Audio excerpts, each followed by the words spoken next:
Mjeku I familjes është çelësi që hap dyert për kontrolle apo ekzaminime të mëtejshme të çdo pacienti që vuan nga sëmundje të ndryshme bazuar në sistemin e referimit. Qytetarët Gjirokastrit duket se kanë kuptuar se vetëm me rekomandimin e tij mund t'i drejtohen mjekëve specialistë. Te mjeku I familjes, po thot mjeku I familjes në spital. Marrim rekomandimin nga Libohova të caktojnë një datë dhe të vinte doktori specialist. Te mjeku I familjes. Atje pastaj marrim rekomandim që vete pasane tek urgjenca tek të tjerat. Por jo gjithmonë ndodh kështu. Në jo pak raste, urgjenca e Spitalit të Gjirokastrës mbi ngarkohet nga pacient që shumë mirë mund të merrni mjekim apo këshilla pranë qendrës së tyre shëndetësore, pa u patur nevoja të trokasin në derën e saj. Në këtë mënyrë, bluzat e bardha të këtij shërbimi apelojnë për zbatimin e sistemit të referimit, duke dhënë edhe arsyet pse. Halka e parë është mjeku I familjes, I cili ndodhet në zonën e tij. Edhe është më lehtë për një pacient për një shqetësim të thjeshtë dhe pa që nevoja domosdoshmë ta parandalojë dhe pa u agravuar gjërat, pa u rënduar, të vejtë mjeku I familjes dhe të bëjë një vizitë tek ai, të marrë opinionin e tij, mund të marrë edhe mjekimin, po plus kështu dhe mjeku I familjes ka një njohje më të mirë të sëmurit, të ecurisë së tij, sëmundjet e tij që të kaluar dhe nëse ai vetë shpesh atje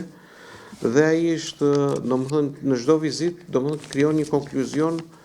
më të shpejtë dhe më të saktë, domethënë për gjendjen e sëmurit dhe ç'rrugë duhet ndjekur, pasi është një sëmur që ai e ndjek. Ndryshe është nga një mjek specialist ose urgjencës,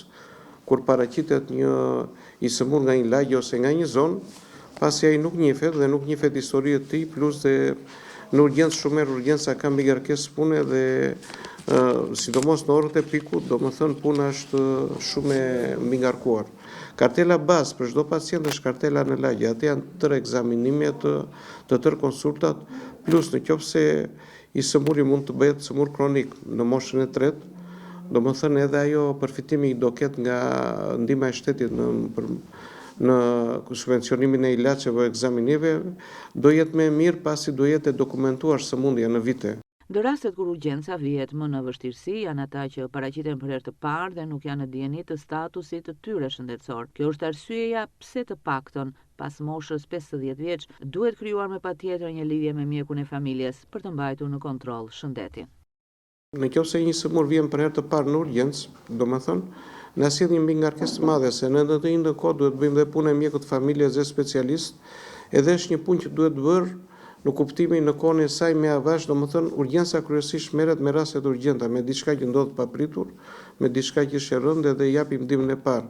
Kurse nëse një sëmur ka disa diagnoza ose ka disa probleme, ai ka nevojë për një vizim më të qetë dhe më të thellë dhe për mjekun, domethënë nuk është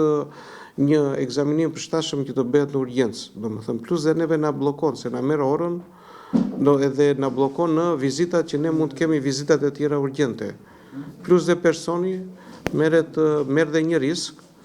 pasi vjen në një ambient domethënë kur mund të ketë gjendje virale, mund të ketë sëmundje të ndryshme, edhe ai vetë domethënë merr një risk për këtë. Ata që sëmuren për herë të parë, që janë mosha 40-50, domethënë ata duhet ta marrin seriozisht se kur futen tek ajo moshë e riskut,